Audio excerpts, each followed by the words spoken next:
Okay, so now we start to move into the heart of our professional development session.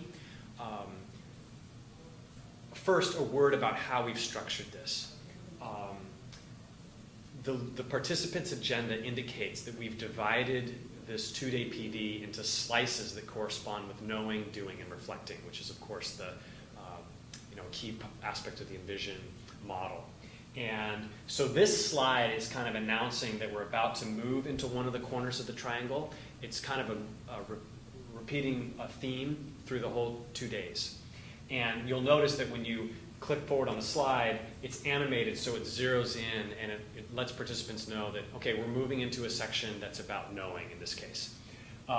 You may want to say a few things about the know, do, reflect triangle the first time it shows up and just say, hey, this is part of our school model. We believe that most learning falls into one of these three categories on a fundamental level.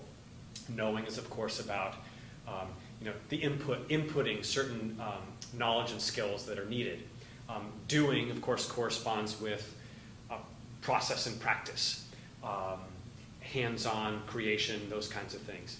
And reflecting, big key Envision philosophy that reflection is retention. That's how learning solidifies, is something that we think is important and we make time for.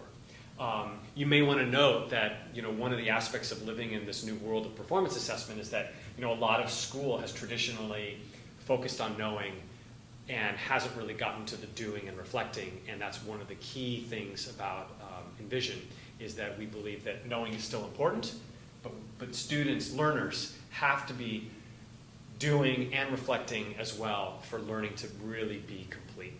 So to the degree that you've worked with this batch of learners before or not, you might want to get into some of that background before on the first time they see these two slides.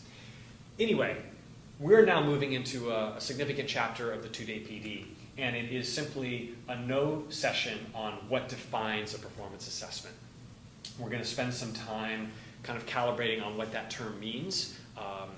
It's both technical and also widely used, so there's some variability on how people see it.